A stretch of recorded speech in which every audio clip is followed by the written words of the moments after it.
हाय, मैं हूँ सुबा। इस वीडियो में हम डिस्कस करेंगे कि हम अपनी बॉडी के अंदर जमे टॉक्सिन्स यानी गंदगी को कैसे निकाल सकते हैं। जैसे ही आप बॉडी में से टॉक्सिन्स निकालेंगे और बॉडी को अंदर से साफ करेंगे तो आपका वज़न अपने आप कम होने लगेगा, स्किन साफ हो जाएगी और पहले से बहुत ज़्यादा एनर्जी फील होगी। सबसे पहले तो ये जानना ज़रूरी है कि जब आप कुछ खाते हैं तो उसका बॉडी में जाके होता क्या है। पहले तो खाना आपके पेट में जाता है जहाँ पे वो टूटता है, फिर आपकी इंटेस्टाइन्स में यानी कि आपकी आंतों में, और आखिर में वो वेस्ट बन के बॉडी से बाहर निकल जाता है। लेकिन क्या आपको लगता है कि हर खाने को इस साइकिल को पूरा करने में सेम टाइम लगता है? नहीं, फलों को गुजरने में लगते हैं लगभग 3 घंटे। 1 घंटा आपके पेट में, 1 घंटा आपकी स्मॉल इंटेस्टाइन में और 1 घंटा आपकी लार्ज इंटेस्टाइन में। सब्जियों को लगते हैं लगभग 6 घंटे। क्या आप जानते हैं कि अन्न जैसे कि रोटी, चावल, दालों को कितना टाइम लगता है? लगभग 18 घंटे। अब ये एक एस्टिमेट है आपको एक आइडिया देने के लिए, लेकिन समझना ये है कि जिस खाने में पानी जितना कम होता है उसको बॉडी से निकलने में उतना ही ज़्यादा समय लगता है। अब अन्न को डाइजेस्ट होने में लगते हैं लगभग 18 घंटे, लेकिन हम में से ज़्यादातर लोग तो दिन में 3-3, 4-4 बार अन्न खा रहे हैं। मतलब पहले वाला पचा नहीं, हमने ऊपर से और डाल दिया और फिर नेचुरली पहले वाला खाना बॉडी से वेस्ट के रूप में बाहर नहीं निकलता। अंदर ही अंदर वो सड़ता है, वायरस, फंगस और कीड़े पैदा करता है। आपने शायद लोगों के पेट में कीड़े मिलने वाली स्टोरीज सुनी हो। अब ऐसा तो नहीं कि उन लोगों ने कीड़े खाए, तो वो कीड़े वहाँ तक कैसे पहुँचे? एक्चुअली वो अंदर सड़ रहे ना पचे हुए खाने से पैदा होते हैं। आपने सुना होगा you are what you eat. ठीक है, पर सच्चाई तो ये है you are what you ate. जो बर्गर हमने 1 साल पहले खाया था, क्या पता वो अभी भी अंदर पड़ा सड़ रहा हो।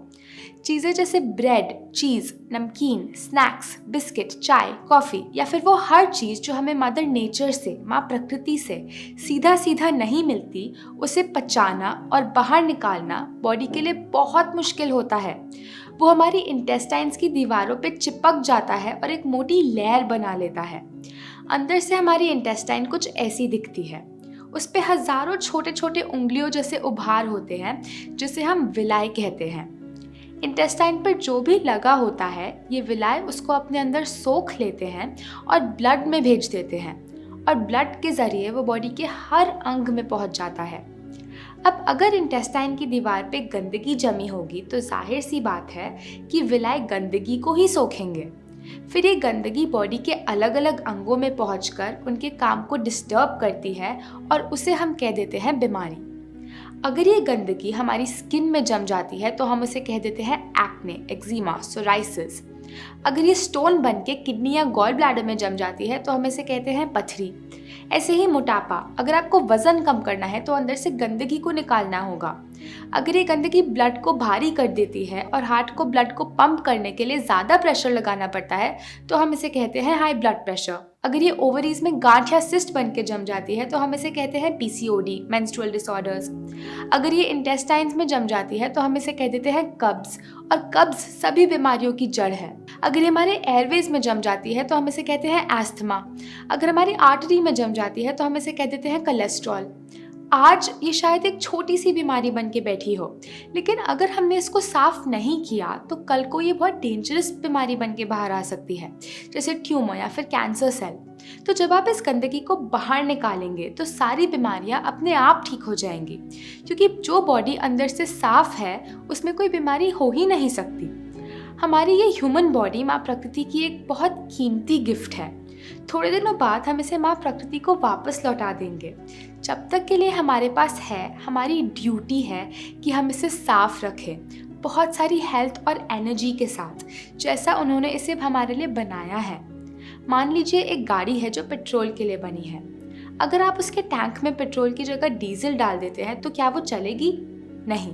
तो पहले आपको डीजल को निकालना होगा और फिर पेट्रोल डालना होगा। ऐसे ही आपकी बॉडी के साथ है। बनी तो थी वो इसके लिए, लेकिन डाल दिया हमने ये, तो कैसे चलेगी? तो पहला स्टेप है गंदगी को निकालना और फिर सही खाना अंदर डालना। इस वीडियो में हम सिर्फ स्टेप 1 की बात करेंगे और अगली वीडियो में स्टेप 2 की। तो प्लीज़ आप इस वीडियो को एंड तक देखें, क्योंकि मैं आपको बताने वाली हूँ कि आपको कल से एग्जैक्टली क्या करना है। पहली चीज़ जो आपको शुरू करनी है वो है 16 घंटे उपवास। अब आप उपवास का नाम सुन के डर मत जाना, मेरा आपसे प्रॉमिस है कि ये मुश्किल नहीं होगा। देखिए, जो शक्ति आपके अंदर से गंदगी, टॉक्सिन को निकालेगी, बीमारी ठीक करेगी, वज़न को कम करेगी, वो शक्ति आपकी बॉडी के अंदर ही बैठी है, ना कि किसी दवाई या बॉटल या इंजेक्शन में। जो डॉक्टर आपको ठीक करेगा वो आपके अंदर ही बैठा है, और उपवास करने से आप उसको अपना काम करने का मौका देते हैं। और इसका प्रूफ है, जब आपकी हड्डी टूटती है तो उस पर प्लास्टर लगता है, उसे एक जगह स्टेबल रखने के लिए, उसे आराम देने के लिए। थोड़े दिनों बाद वो हड्डी खुद ब खुद जुड़ जाती है। ऐसा तो नहीं कि उस प्लास्टर में कोई दवाई है। तो वो कौन सी शक्ति है जो इस हड्डी को जोड़ती है? वो है आपकी प्राण शक्ति, यानी कि आपकी हीलिंग पावर। ये प्राण शक्ति बहुत पावरफुल है। अगर ये इतनी बड़ी हड्डी को जोड़ सकती है तो क्या ये आपके सिस्ट या स्टोन नहीं तोड़ सकती? क्या ये अंदर जमी गंदगी नहीं निकाल सकती? क्या ये diabetes, high blood pressure, obesity या अर्थराइटिस नहीं ठीक कर सकती? ज़रूर कर सकती है, क्योंकि प्राण शक्ति को नहीं पता बीमारी का क्या नाम है। ये नाम तो हमने दिए हैं। जब प्राण शक्ति अपना इलाज करना शुरू करती है तो सब कुछ ठीक कर देती है, चाहे बीमारी कहीं भी हो और कितनी भी पुरानी क्यों ना हो। अब आइए प्राण शक्ति का काम करने का तरीका जानते हैं। प्राण शक्ति एक बार में एक ही काम ढंग से कर सकती है, खाने को पचाने का काम यानी डाइजेशन का काम, या फिर इलाज यानी हीलिंग का काम। हम प्राण शक्ति को हीलिंग करने का मौका ही नहीं देते, हम उसे हमेशा डिस्टर्ब करते रहते हैं। पता है कैसे? हमेशा खाते रहने से। जैसे ही हम कुछ खाते हैं, प्राण शक्ति हीलिंग का काम रोक देती है और डाइजेशन का काम शुरू कर देती है। अनफॉर्चुनेटली हम हमेशा ही खाते रहते हैं। नाश्ते में हमने खाए 2 टोस्ट ब्रेड के, वो डाइजेस्ट हुआ नहीं। लंच में हमने चावल और डाल दिए, वो डाइजेस्ट हुआ नहीं। डिनर में हमने 2 रोटी और डाल दी। तो प्राण शक्ति दिन में 24 घंटे, हफ्ते में 7 दिन खाना ही डाइजेस्ट करती रहती है और हीलिंग का टाइम ही नहीं मिलता। अगर आप चाहते हैं कि प्राण शक्ति हीलिंग करे तो आपको समय समय पे डाइजेशन को ब्रेक देना होगा। हम सजेस्ट करते हैं कि आप रोज़ रात 16 घंटे का ब्रेक दें। मान लीजिए आपने डिनर रात को 8 बजे खाया, तो अगले दिन दोपहर 12 बजे तक कुछ मत खाइए। 12 बजे आप अपने दिन का पहला सॉलिड मील लीजिए। तो आप दिन में 16 घंटे उपवास कर रहे हैं और 8 घंटे के अंदर अंदर खा रहे हैं। इसको कहते हैं 16 घंटे उपवास, 16 आवर फास्टिंग। दोपहर 12 बजे से पहले आप जूस ले सकते हैं। आप पानी, नारियल पानी या कोई भी सब्जी का जूस ले सकते हैं, लेकिन फ्रूट जूस, चाय, कॉफ़ी या दूध बिल्कुल नहीं लेना। अब सुनने में जितना मुश्किल लगता है उतना है नहीं, क्योंकि 16 में से ज़्यादातर समय तो आप सो ही रहे होंगे। आजकल हमें फास्टिंग करना कुछ अब नॉर्मल सी चीज़ लगती है, बट एक्चुअली माँ प्रकृति ने हमारी बॉडी को टाइम टाइम पे फास्टिंग करने के लिए ही बनाया है। हमारे पूर्वजों के पास सुपरमार्केट, रेफ्रिजरेटर या पूरे साल खाना नहीं अवेलेबल होता था। कभी कभी उन्हें खाने को कुछ भी नहीं मिलता था और वो बिना खाए रहते थे, क्योंकि हमारी बॉडी समय समय पे फास्टिंग के लिए अडेप्टेड है। अब नॉर्मल तो ये है कि हम दिन में हर वक्त खाते ही रहते हैं। आपको दिन में कौन से 16 घंटे उपवास करना है वो आपकी मर्जी। हो सकता है कि दोपहर 12 बजे तक कुछ ना खाना आपके लिए ज़रा मुश्किल हो, लेकिन आपको दिन का आखिरी भोजन शाम 6 बजे खाने में कोई प्रॉब्लम ना हो। ऐसे में आप शाम 6 बजे से लेकर अगले दिन सुबह 10 बजे तक उपवास करें। अगर आप जॉब करते हैं और आप डिनर रात को 9 बजे लेते हैं, तो कम से कम इतना तो कीजिए कि अगले दिन दोपहर 1 बजे तक कुछ सॉलिड मत खाइए। ऐसे रोज़ 16 घंटे उपवास के थ्रू प्राण शक्ति को थोड़ी हीलिंग का टाइम रोज़ मिल जाता है। अगर आपको 16 घंटे बहुत ज़्यादा लगते हैं तो कोई बात नहीं, आप 14 घंटे उपवास से शुरुआत कीजिए। धीरे धीरे उसको 16 तक लेके जाइए, कोई बात नहीं। 12 घंटे उपवास तो शायद आप अभी भी कर रहे होंगे। मान लीजिए आपने डिनर रात को 8 बजे खाया और अगला भोजन अगले दिन दोपहर 12 बजे। आपका डिनर अगर हल्का है तो करीब 6 घंटे में डाइजेस्ट हो जाएगा। तो रात 8 बजे से लेकर सुबह 2 बजे तक आपके डाइजेशन आवर्स चल रहे हैं, यानी पचाने के घंटे। जैसे ही खाना डाइजेस्ट हो जाता है, प्राण शक्ति क्या शुरू कर देती है? हीलिंग। तो अगले 10 घंटे आपके हीलिंग आवर्स होंगे, यानी इलाज के घंटे। इस दौरान आपकी प्राण शक्ति टिश्यूज़ को रिपेयर करती है, स्किन से पुराने दाग धब्बों को दूर करती है, डेड सेल्स को बदलती है, स्टोन्स यानी पत्थरी को निकालती है, फैट को घटाती है, सिस्ट्स फाइब्रॉइड्स को तोड़कर हार्मोन्स को रेगुलराइज करती है, इंटेस्टाइन्स में जमी गंदगी को हटाती है, एयरवेज में से म्यूकस को साफ करती है, आर्टरीज में से कोलेस्ट्रॉल को निकालती है। उपवास के दौरान आपकी प्राण शक्ति हर अंग की गहराई में जाकर वहाँ पड़े टॉक्सिन्स या गंदगी को उठाकर स्टूल, यूरिन, स्वेट और ब्रेथ के थ्रू बाहर फेंकती है। एक बात का ध्यान रखिएगा, आपका शाम का डिनर हल्का होना चाहिए। हम सजेस्ट करते हैं कि आप रात को सिर्फ सैलेड या सूप खाएं। अगर आप कुछ भारी खा लेते हैं जैसे कि चपाती, चावल या दाल, तो उसको डाइजेस्ट होने के लिए ज़्यादा टाइम लगेगा और प्राण शक्ति को हीलिंग आवर्स नहीं मिलेंगे। हम आपको ये डाइट प्लान सजेस्ट करते हैं। सुबह उठने के थोड़ी देर बाद जूस लीजिए, जैसे कि नारियल पानी या सबसे अच्छा सफ़ेद पेठे का जूस। ये नहीं अवेलेबल हो तो किसी भी सब्जी का जूस पी लें। फिर 2 घंटे बाद नाश्ते में एक बड़ी प्लेट मौसम के कोई भी फल लीजिए। फिर लंच में आप अन्न ले सकते हैं, जिसमें आप सात्विक सब्जी और सात्विक रोटी ले सकते हैं, जैसा कि हमने आपको अपने चैनल पे दूसरी वीडियोस में दिखाया है। ध्यान रखें, अन्न कम से कम लेना है और सब्जी ज़्यादा। फिर डिनर में आप सूप या सैलेड ले लीजिए। बीच में भूख लगे तो नारियल पानी या कच्चे नारियल की गिरी लें। इस लाइफस्टाइल को आसान बनाने के लिए मैंने आपके लिए कुछ बहुत टेस्टी सात्विक रेसिपीज़ डिज़ाइन करी हैं, जिसमें से कुछ हमारे YouTube चैनल पे हैं, लेकिन सारी रेसिपीज़ के लिए आप हमारी रेसिपी बुक को ऑर्डर कर सकते हैं, जिसका लिंक इस YouTube वीडियो के डिस्क्रिप्शन में दिया है। अच्छा, एक बात का ध्यान रखना, कभी ओवर ईटिंग नहीं करना। Too much of a good thing is not that good. ये नहीं सोचना, अरे मैं तो इतना हेल्दी खा रहा हूँ तो कितना भी खा सकता हूँ। टेबल पे उठने से पहले पेट में थोड़ी जगह हमेशा खाली छोड़ना। आपकी बीमारी कितनी जल्दी ठीक होती है ये इस पे डिपेंड करता है कि आप बॉडी को कितने हीलिंग आवर्स देते हो। अगर आप रोज़ 16 घंटे उपवास कर रहे हैं तो एक हफ्ते में आपने दे दिए 112 हीलिंग आवर्स, एक महीने में आपने दे दिए करीब 450 हीलिंग आवर्स, 3 महीने में 1500 हीलिंग आवर्स, और 1500 हीलिंग आवर्स में सभी बीमारियां diabetes, cholesterol, PCOD, thyroid, high blood pressure जड़ से ठीक हो सकती हैं। अगर आपकी एज कम है तो आपको इससे भी ज़्यादा कम समय लगेगा, क्योंकि बच्चों में प्राण शक्ति और भी ज़्यादा होती है।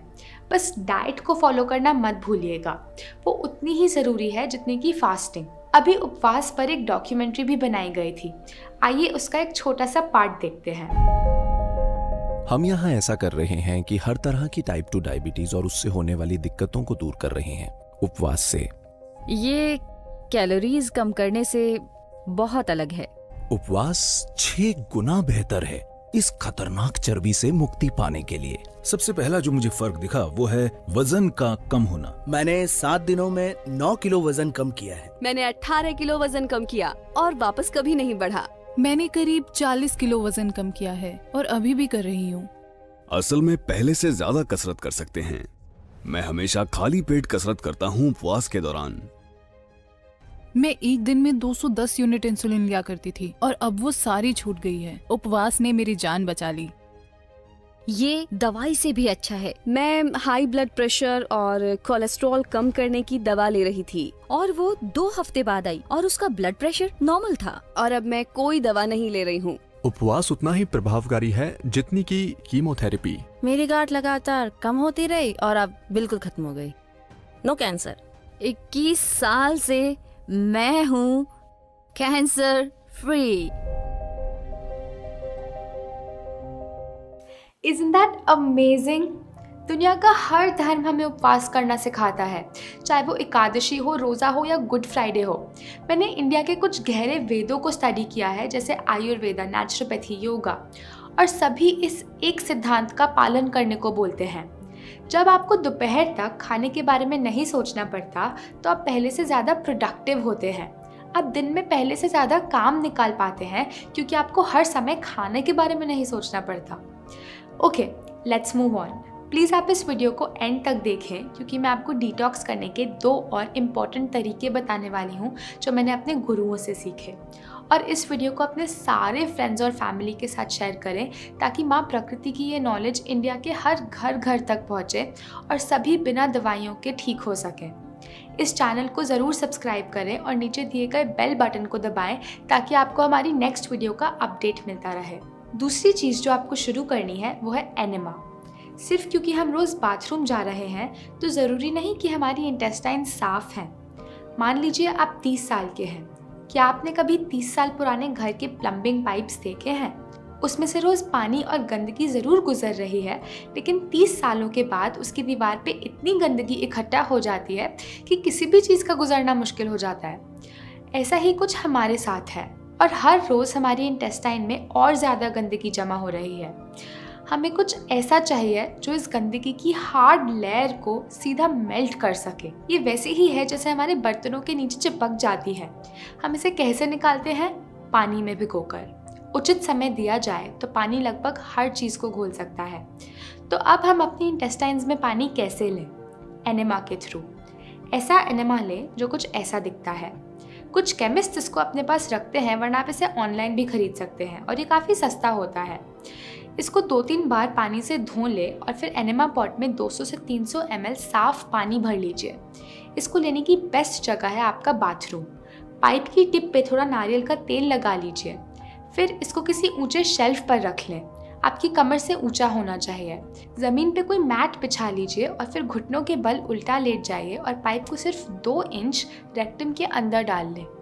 एक हाथ से पाइप को पकड़े रखें ताकि वो बाहर ना गिरे। जल्दी ही पानी एनेमा पॉट से खाली होकर आपकी इंटेस्टाइन्स में भर जाएगा। फिर पाइप को बाहर निकाल लें और पानी को करीब 10 मिनट तक अंदर होल्ड करके रखिए। बीच में थोड़ा वॉक कर लें। अपने पेट की मसाज करते रहिए ताकि गंदगी अंदर अपनी जगह छोड़ने लगे। जब आपको बाथरूम जाने का प्रेशर हो तो बाथरूम जाइए और आप देखकर सरप्राइज हो जाएंगे कि अंदर कितनी गंदगी, कितने टॉक्सिन्स जमे पड़े थे। ये बिल्कुल सेफ है। अनसेफ तो ये है कि हम वो सारे टॉक्सिन्स को अपने अंदर सारा दिन लेके घूमते रहते हैं। जब मुझे इसके बारे में पहले पता लगा तो मैंने अपने गुरु से कहा, मैं आपकी हर बात मान लूँगी लेकिन मैं एनेमा कभी नहीं करूँगी। लेकिन मेरा विश्वास कीजिए, सिर्फ एक बार इसको लेने के बाद ये बिल्कुल नॉर्मल लगने लगा। जब हम दांत ब्रश करते हैं तो हम ये नहीं सोचते, छी मैं नहीं दांत ब्रश करूँगी क्योंकि वो कितने गंदे हैं। तो हम अपनी इंटेस्टाइन्स के बारे में ऐसा क्यों बोलें? सबसे अच्छा तो है कि आप एनेमा खाली पेट लें, सुबह पेट साफ होने के बाद। अगर सुबह नहीं ले पाते तो दिन में कभी भी ले लीजिए। बस आपके खाने और एनेमा के बीच में 2 से 3 घंटे का गैप रखिए। अगर आप ये लाइफस्टाइल अभी फॉलो करना शुरू कर रहे हैं तो इसे 3 हफ्तों तक रोज़ एक बार लीजिए। 3 हफ्तों के बाद रोज़ नहीं लेना, सिर्फ हफ्ते में एक बार या ज़रूरत पड़ने पर लेना है। चिंता ना करें, इसकी आदत नहीं पड़ेगी। अगर आपको कोल्ड, कफ, बुखार, वॉमिटिंग, पेट दर्द या कोई भी ऐसी छोटी बीमारी आती है, इसको दिन में 2 से 3 बार लीजिए।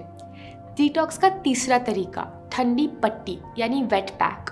कभी कभी ये गंदगी हमारे ब्लड में जम जाती है और उसको सर्कुलेट करने का बेस्ट तरीका है ठंडी पट्टी। एक वाइट कॉटन का कपड़ा लीजिए, करीब 1 मीटर चौड़ा और 2.5 मीटर लंबा।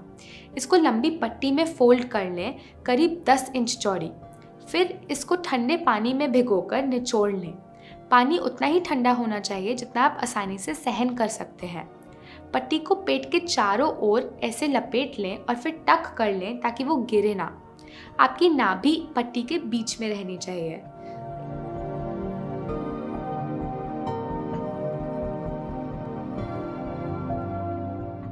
एक और छोटी पट्टी लें, करीब 2 इंच चौड़ी, ठंडे पानी में भिगोकर इसे अपने गले पे लपेट लें।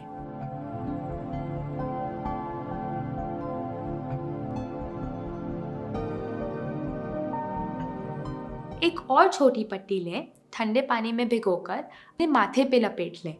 आप ये कपड़ा कहीं से भी खरीदकर टेलर से सिलवा सकते हैं, लेकिन इस प्रोसेस को आपके लिए इजी करने के लिए हमने एक डिटॉक्स किट बना के रखी है जिसमें एक रेडीमेड पट्टी और एनेमा है। आप इस किट को नीचे दिए गए लिंक से ऑर्डर कर सकते हैं। आप पट्टी के ऊपर अपने कपड़े पहनकर अपना कोई भी दूसरा काम कर सकते हैं। आपको इसे लगाकर एक जगह बैठने की ज़रूरत नहीं है। इसको करीब 30 से 40 मिनट तक लगा के रखें। इसको आप दिन में कभी भी लगा सकते हैं, खाने के बाद भी और खाने से पहले भी। बस जब ये लगी हो उस टाइम पर कुछ नहीं खाना या पीना। गर्मियों में आप रोज़ इसको 2 बार करो, एक बार सुबह और एक बार शाम। 2 नहीं तो कम से कम 1 बार तो करिए। सर्दियों में इसको छोड़ दें। जिन पार्ट्स पर पट्टी लगी है वो हिस्से ठंडे हो जाते हैं और बाकी बॉडी गर्म। जब एक समय पे बॉडी में 2 टेम्परेचर मेंटेन होते हैं तो ब्लड सर्कुलेशन बढ़ जाता है। ब्लड के साथ साथ गंदगी भी अपनी जगह छोड़ने लगती है। खाना डाइजेस्ट करने के लिए ये बहुत अच्छी है। जिनका पेट निकला है उनका पेट कम हो जाता है इसको लगाकर। जिनको इंडाइजेशन, अल्सर, IBS, एसिडिटी है, उनका वो सभी कुछ ठीक हो जाता है। कोई भी बीमारी क्यों ना हो, पट्टी को तीनों जगह लगाइए क्योंकि तीनों जुड़े हैं। सर दर्द या माइग्रेन हो तो इसको इमिडिएटली लगाएं और आपको इंस्टेंट रिलीफ मिलेगा। देखने में ये एक मामूली सी चीज़ लगती है। आप शायद सोचेंगे अरे इससे कैसे डिटॉक्स होगा, लेकिन एक्चुअली पट्टी एक बहुत मैजिकल चीज़ है। तो आई होप अब आपको पता है कि अंदर से टॉक्सिन्स बाहर कैसे निकालने हैं। आई सजेस्ट आप तीनों चीज़ें साथ करें, तभी आपको मैक्सिमम बेनिफिट मिलेगा। इस वीडियो को अपने सारे फ्रेंड्स और फैमिली के साथ ज़रूर शेयर करें ताकि वो सभी दवाइयाँ छोड़कर मदर नेचर के पास वापस आ सके। अगली वीडियो में हम फूड प्रिंसिपल्स और डाइट प्लान को डिटेल में डिस्कस करेंगे। So goodbye for now और हम जल्दी मिलते हैं।